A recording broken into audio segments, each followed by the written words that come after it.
परीक्षा। मुंशी प्रेमचंद की कहानी। जब रियासत देवगढ़ के दीवान सरदार सुजान सिंह बूढ़े हुए तो परमात्मा की याद आई।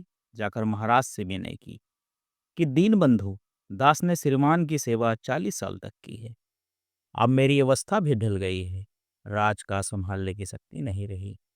कहीं भूल चूक हो जावे तो बुढ़ापे में दाग लगे, सारी जिंदगी की नेक नामी मिट्टी में मिल जाए।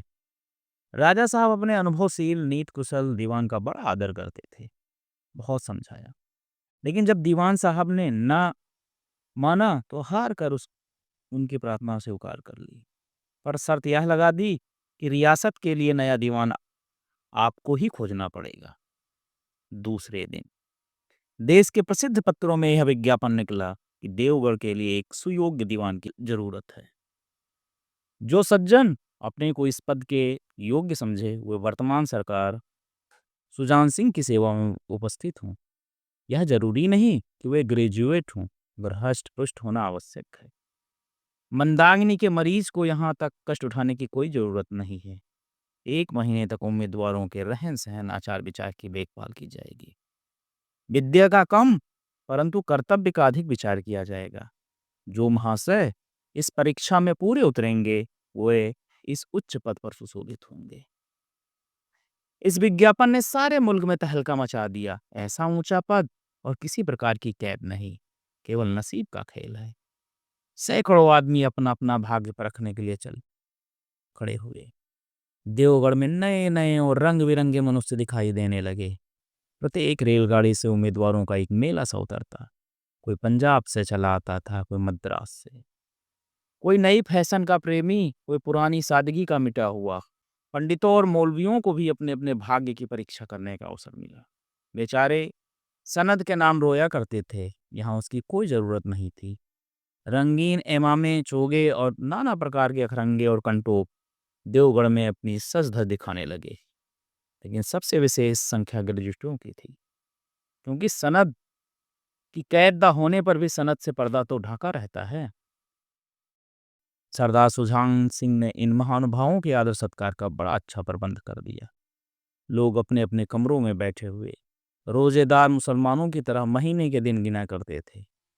हर एक मनुष्य अपने जीवन को अपनी बुद्धि के अनुसार अच्छे रूप में दिखाने की कोशिश कर रहा था। मिस्टर आ 9 बजे दिन तक सोया करते थे, आजकल वे बगीचे में टहलते हुए ऊषा का दर्शन करते थे।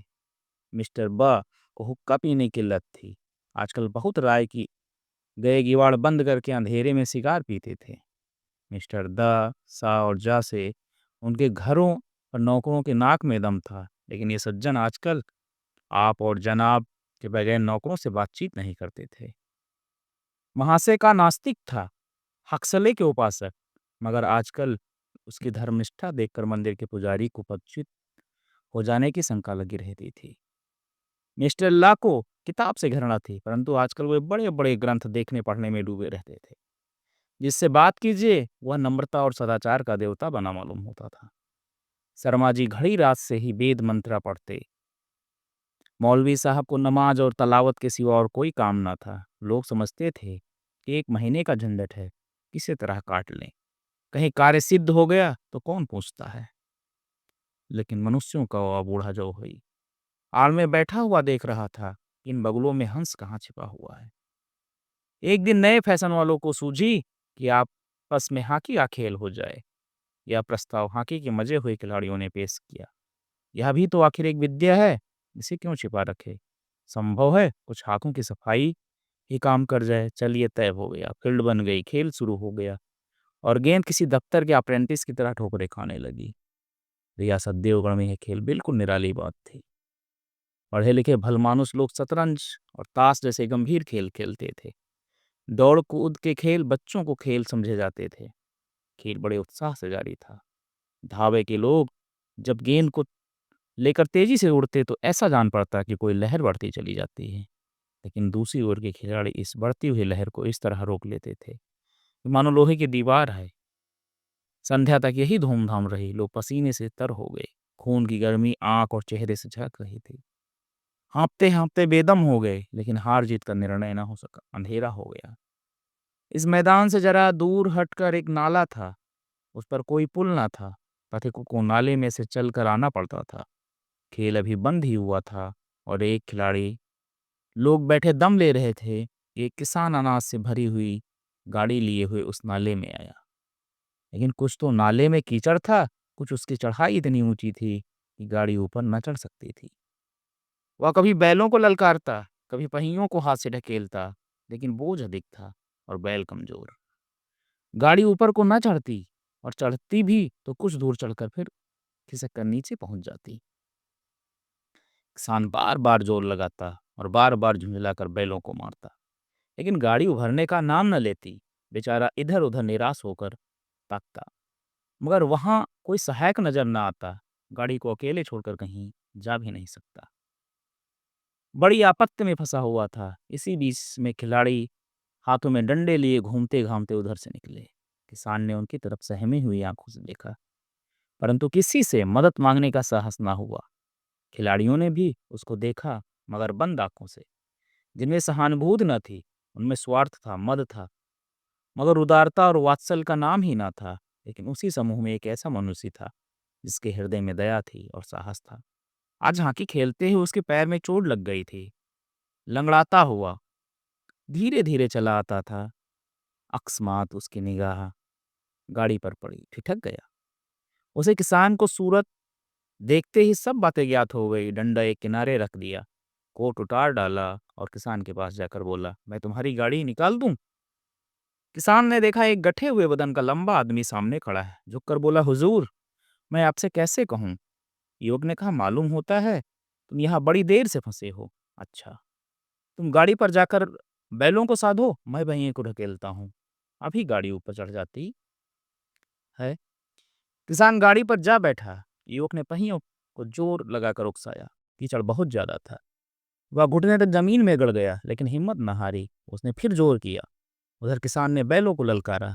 बैलों का सहारा मिला, हिम्मत बंध गई। उन्होंने कंधे झुकाकर एक बार जोर किया तो गाड़ी नाले के ऊपर थी। किसान युवक के सामने हाथ जोड़कर खड़ा हो बोला, महाराज, आपने आज मुझे उबार लिया, नहीं तो सारी रात मुझे यहाँ बैठना पड़ता। युवक ने हंसकर कहा, अब मुझे कुछ इनाम देते हो? किसान ने गंभीर भाव से कहा, नारायण चाहेंगे तो दीवानी आपको ही मिलेगी। युवक ने किसान की तरफ गौर से देखा। उसके मन में एक संदेह हुआ, क्या यह सुजान सिंह तो नहीं? आवाज मिलती है, चेहरा मोहरा भी वही। किसान ने भी उसकी और तीव्र दृष्टि से देखा। शायद उसके दिल के संदेह को भांप गया। मुस्कुराकर बोला, गहरे पानी में बैठने से ही मोती मिलता है। निदान महीना पूरा हुआ, चुनाव का दिन आ पहुंचा। उम्मीदवार लोग प्रातःकाल से ही अपनी किस्मतों का फैसला सुनने के लिए उत्सुक थे। दिन काटना पहाड़ हो गया। प्रत्येक के चेहरे पर आशा और निराशा के रंग आते थे। नहीं मालूम आज किसके नसीब जागेंगे, न जाने किस पर लक्ष्मी की कृपा दृष्टि होगी। संध्या समय राजा साहब का दरबार सजाया गया। शहर के रईस और धनाढ़ लोग, राज्य के कर्मचारी और दरबारी तथा दीवानी के उम्मीदवारों का समूह, सब रंग बिरंगे सज धज बनाए दरबार में आ बिराजे। उम्मीदवारों के कलेजे धड़क रहे थे जब सरदार सुजान सिंह ने खड़े होकर कहा, मेरे दीवानी के उम्मीदवार महाशयों, मैंने आप लोगों को जो कष्ट दिया उसके लिए मुझे क्षमा कीजिए। इस पद के लिए ऐसे पुरुष की आवश्यकता थी जिसके हृदय में दया हो, साथ साथ आत्मबल। हृदय वह जो उदार हो, आत्मबल वह जो आपत्ति का वीरता के साथ सामना करे। इस रियासत के सौभाग्य से हमें ऐसा पुरुष मिल गया है। ऐसे गुण वाले संसार में कम हैं, और जो हैं वे कीर्ति और मान के शिखर पर बैठे हुए हैं। उन तक हमारी पहुंच नहीं। मैं रियासत के पंडित जान के नाथ सा दीवान पाने पर बधाई देता हूँ। रियासत के कर्मचारियों और रईसों ने जान के नाथ की तरफ देखा। उम्मीदवार दल की आंखें उधर उठी, मगर उन आंखों में सत्कार था, इन आंखों में ईर्ष्या। सरदार साहब ने फिर फरमाया, आप लोगों को यह स्वीकार करने में कोई आपत्ति न होगी कि जो पुरुष स्वयं जख्मी होकर भी एक गरीब किसान की भरी हुई गाड़ी को दलदल से निकालकर नाले के ऊपर चढ़ा दे, उसके हृदय में साहस, आत्मबल और उदारता का वास है। ऐसा आदमी गरीबों को कभी ना सतावेगा। उसका संकल्प दृढ़ है जो उसके चित्त को स्थिर रखेगा। वह चाहे धोखा खा जाए, परंतु दया और धर्म से कभी ना हटेगा। दोस्तों, यदि कहानी पसंद आई हो तो हमारे चैनल को लाइक, सब्सक्राइब और शेयर करें और कमेंट बॉक्स में अपने विचार ज़रूर दें।